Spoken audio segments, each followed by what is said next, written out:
ഇനി വൈകി കഴിഞ്ഞാൽ മിക്കവാറും അത് തീർന്നു പോകുന്നുള്ള രീതിയിൽ നമ്മൾ ഈ പോകാൻ പോകുന്നത് അങ്കമാലിക്കാട്ടോ. നമ്മുടെ അങ്കമാലിയിൽ ഫെസ്റ്റ് നടക്കുന്ന കാര്യം അറിഞ്ഞിട്ട് കുറച്ചായി, പക്ഷെ ഇതുവരെ പോകാനായിട്ട് മുഹൂർത്തം ആയിട്ടുണ്ടായില്ല. അപ്പൊ ഇന്നാണ് മുഹൂർത്തമായത്. ഇവിടെ അങ്കമാലി ട്രാൻസ്പോർട്ട് സ്റ്റാൻഡ് അടുത്ത് തന്നെയായിട്ടോ നമ്മുടെ ഈ അങ്കമാലി ഫെസ്റ്റ് നടക്കുന്നത്. അങ്ങനെ ഇവിടെ എത്തിക്കഴിഞ്ഞപ്പോൾ കണ്ണൻ വെച്ചു ആദ്യം തന്നെ നോക്കിയത് റോബോട്ടിനെയാണ്. കാരണം ആദ്യമായിട്ട് നേരിട്ട് കാണാൻ പോകാണല്ലോ. അങ്ങനെ ദേ ഇതിനൊക്കെ നോക്കിക്കൊണ്ടിരുന്നപ്പോഴാണ് അറിഞ്ഞത് ഇവിടെ ഒരു പ്രത്യേകതരം ചടങ്ങുണ്ടെന്ന്. ഇന്നവർക്കെല്ലാം ഒരു പ്രത്യേകതരം ഹാരം അണിയാനുള്ള ഒരു ചാൻസ് ഇവിടെ ഉണ്ട് കേട്ടോ. ഹാരം എന്ന് വെച്ച് കഴിഞ്ഞാൽ മാല എന്നാണ് അർത്ഥം. അപ്പൊ ഞാൻ ഉദ്ദേശിച്ച മാല ദേ ഇതാട്ടോ, നമ്മുടെ ദേ പാമ്പ് മാല. നമ്മുടെ കൂട്ടത്തിലെ ഏക ധൈര്യമുള്ള ആൾ ഈ മനുഷ്യനായതുകൊണ്ട് അങ്ങനെ ദേ പാമ്പിനെ കഴുത്തിലിട്ട് നിൽക്കുന്നു. അപ്പൊ ഈ ഇത്തിരി പേടിയില്ലേന്ന് വെച്ചാൽ പേടിയെന്ന് തോന്നുന്നുണ്ട്, പിന്നെ പുറത്ത് കാണിക്കാൻ പാടില്ലല്ലോ. പിന്നെ എന്നോട് ചോദിച്ചപ്പോൾ ഞാൻ പറഞ്ഞു അയ്യേ എനിക്ക് പാമ്പിനെ തൊടേണ്ട ഇഷ്ടമല്ല, അത് കാരണം വേണ്ടായിരുന്നു. കാരണം എനിക്ക് ധൈര്യക്കുറവൊന്നുമില്ല എന്നൊക്കെ അറിയാലോ.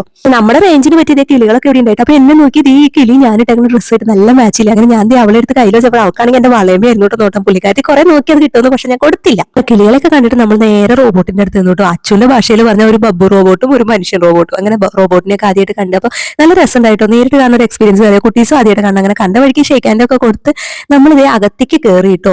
പിന്നീട് അങ്ങോട്ട് ഫുൾ സ്റ്റോൾസ് ആയിരുന്നു കേട്ടോ. പഴയ കാലവും പുതിയ കാലവും ഇടത്തരം കാലവും ഒക്കെ ഓർമ്മിപ്പിക്കുന്ന രീതിയിലുള്ള നല്ല നല്ല ഷോപ്സും കാര്യങ്ങളൊക്കെ ആയിരുന്നു. അങ്ങനെ എന്തൊക്കെയോ കുറെ സാധനങ്ങളൊക്കെ മേടിച്ചു. പിന്നെ എല്ലാ ട്രിപ്പും ഇവിടെ വന്നു കഴിയുമ്പോൾ നമ്മൾ ഈ അമ്പലത്തിൽ പോകുമ്പോൾ ബെണ്ണാത്തിൽ പൈസ ഇരുന്ന പോലെ ഈ മനുഷ്യൻ ഇത് ചെയ്യും. വേറെ ഒരു സോപ്പും പൊട്ടികളും കിട്ടിയിട്ടില്ല, എന്നാലും നമ്മൾ ഇത് തുടർന്നുകൊണ്ടിരിക്കുന്നു. അപ്പൊ ഇത്രയുള്ളൊക്കെ